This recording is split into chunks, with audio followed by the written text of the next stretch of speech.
নমস্কার, আমি শ্রী ব্যাসদেব শঙ্করাচার্য। আমাদের এসবিএসসি টিভি চ্যানেলে আপনাদের সকলকে স্বাগত। আজকে আলোচনার বিষয় হচ্ছে 2024 সাল কর্কট রাশি কেমন যাবে। 2024 সাল সকলের জন্য পজিটিভ, অতি উত্তম, টেনশন করার কোনো কারণ নেই।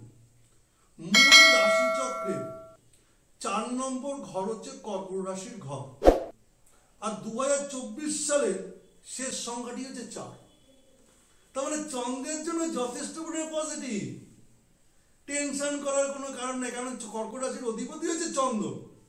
চন্দ্র হচ্ছে মাতৃসুলভ কারক। মায়ের সান্নিধ্যে বা মাকে কেন্দ্র করে বা মাকে জড়িয়ে ধরে মায়ের চারপাশে যে ব্যক্তিবর্গরা থাকে তার শত বিপদ ও সমস্যা হয় না। কথা আছে, father's loss something loss, mother's loss everything loss. এর বিপরীত তো হতে পারে নাকি?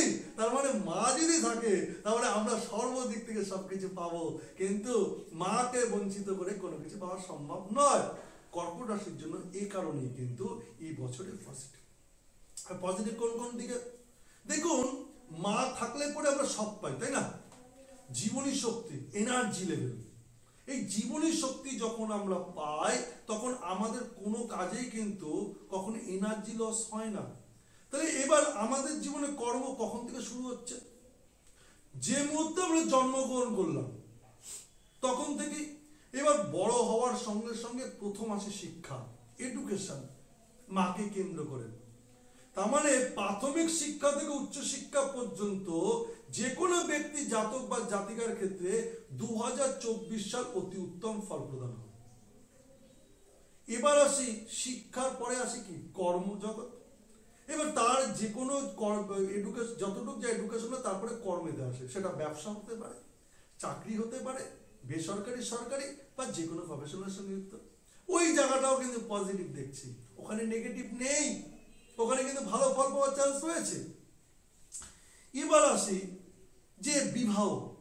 যদিও আমাদের বর্তমান পরিস্থিতি অনুযায়ী সব লজ্জা উল্লঙ্ঘন করে অল্প বয়সেই আমরা প্রেমে পড়ি এবং সেই প্রেমের প্রকাশ কিন্তু আমাদের ঘটেই যায়। যে যেন কেন মধ্যে বিভিন্ন মিডিয়ার পরিপ্রেক্ষিতে আমরা কিন্তু সেটা বলেই ফেলি।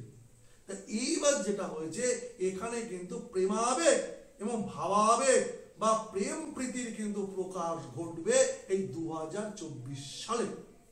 তাহলে শিক্ষাও গেল, কর্মও গেল, ভালো প্রেমের জায়গায় প্রকাশ পেল। আসি সংসার বা বিবাহ।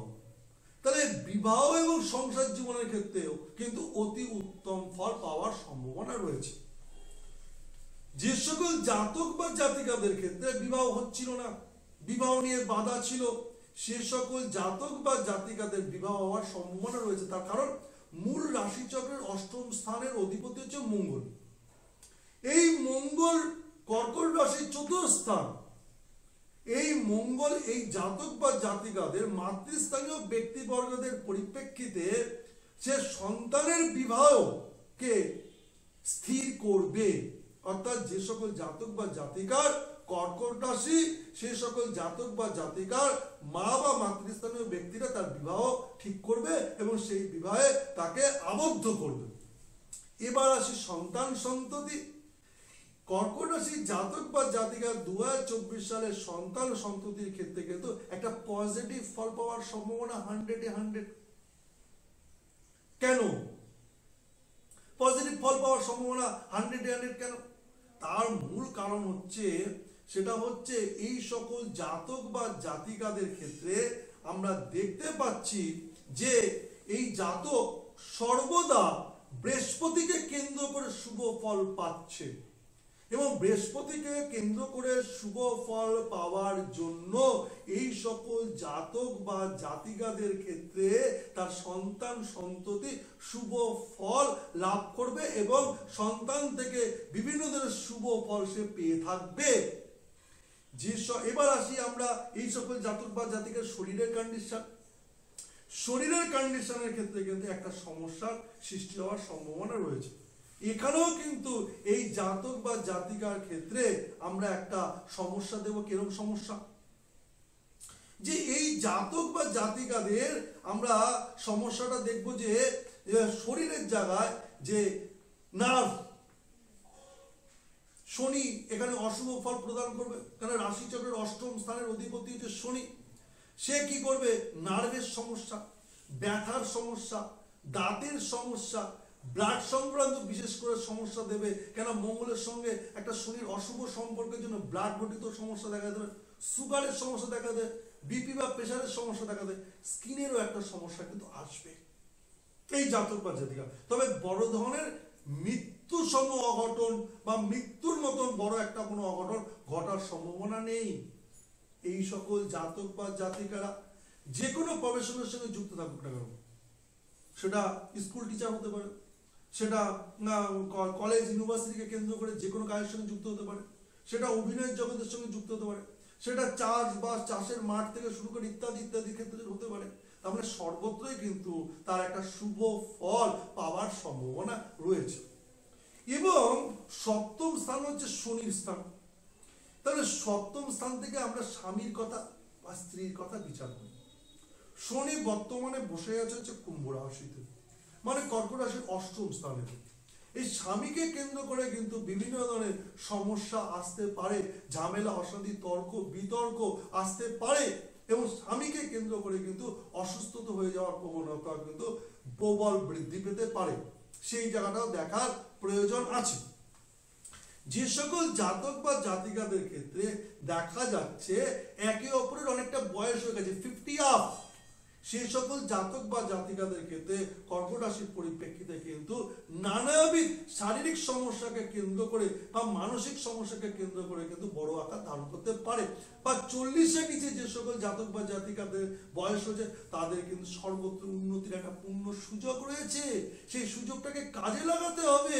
এবং অনেক সময় মনে হয় যে আমি যদি একটু কিছু পেতাম, আমার ভাগ্যটা অতটা ভালো নয়, কারোর কাছ থেকে কিছু পাই না, সারাক্ষণ শুধু বঞ্চিত বঞ্চিত বঞ্চিত। কিন্তু একটা প্লাস পয়েন্ট আছে, পজিটিভ দিক, কিছু পাওয়ার একটা চান্স রয়েছে। কিন্তু পেতে গেলে কিন্তু একটু কাঠখড় পড়াতে হবে। এই কাঠখড়ের জন্য কিন্তু দেখা যাচ্ছে এখানে কিন্তু একটু পুলিশি ঝামেলা, মামলা, মকদ্দমা, আত্মীয় স্বজন, বন্ধু বান্ধব, পরিজন, মাতুল বংশের সঙ্গে কিন্তু একটা মতানৈক্য বা ঝামেলা, অশান্তি দেখা দিতে পারে। তবে বীমা সূত্রে বা বিভিন্ন ধরনের যে ইন্স্যুরেন্স গুলো রয়েছে সে সূত্রেও কিন্তু বড় একটা প্রাপ্তির যোগ রয়েছে। বাড়িতে যদি নাতি নাতনি থাকে তাদের ক্ষেত্রে কিন্তু একটা শুভ সম্পর্ক, তাদের উন্নতিকে কেন্দ্র করে কিন্তু আনন্দ এবং তাদের পরিপ্রেক্ষিতে বিভিন্ন ধরনের অনুষ্ঠানের পরিপ্রেক্ষিতে কিন্তু একটা সংসারের মধ্যে আনন্দময় স্থান বিরাজ করবে। সেই জায়গাটা কিন্তু দেখার প্রয়োজন আছে বা দেখা যাবে। যে সকল জাতক বা জাতিকাদের কর্কট রাশি, একটু পথ চলতি জায়গায় কিন্তু সাবধানে থাকতে হবে, নাহলে কিন্তু সমস্যা আসতে পারে। বিদেশ গমনের তেমন একটা সুযোগ নেই, তবে ছোটখাটো সারা বছর ধরে কিন্তু ট্যুর একটা লেগে থাকতে পারে এবং সেই ট্যুরে কিন্তু আনন্দ লাভ হওয়ার সম্ভাবনাও রয়েছে। যে সকল জাতক বা জাতিকাদের কর্কট রাশি যৎসামান্য বেশ কিছু প্রতিকার যদি করা যায় অতি উত্তম। তার মধ্যে একটা বিশেষ প্রতিকার হচ্ছে রুদ্রাক্ষ। এই জাতক বা জাতিকা যদি 4মুখী, 6মুখী, 7মুখী, 5মুখী যে কোনো একটি রুদ্রাক্ষ ধারণ করতে পারে অতি উত্তম। তবে ডাইসে বানানো রুদ্রাক্ষ কিন্তু পরা যাবে না। শিবা দেবাদিদেব মহাদেবের আশীর্বাদে বরপ্রাপ্ত হয়ে ধরিত্রীর বুকে যে রুদ্রাক্ষের বৃক্ষ জন্মগ্রহণ করেছে সেই রুদ্রাক্ষ থেকে আগত রুদ্রবীজ যদি আমরা ধারণ করতে পারি অতি উত্তম। ধারণের আগে কি করতে হবে? গঙ্গার জল, ঘি, মধু, চন্দন, সাদা চন্দন, কুমকুম, কেশর, গোলাপ জল, অগ্র, এগুলোকে দিয়ে একত্রে এটাকে ভিজিয়ে রাখতে হবে। মিনিমাম 21 দিন ভিজিয়ে রাখার পরে কি করতে হবে? সেটাকে নিতে হবে। যেদিন ধারণ করব সোমবার দেখে নিরামিষ আহার করব, রুদ্রাক্ষরা স্নানাদির পরে নিয়ে ভালো করে শ্যাম্পু দিয়ে একটু পরিষ্কার করে ব্রাশ দিয়ে লাল সুতো দিয়ে হাতে বা গলা ধারণ করবো। যদি সোনা বা রূপো দিয়ে বাঁধানো সম্ভব হয় অতি উত্তম ফল।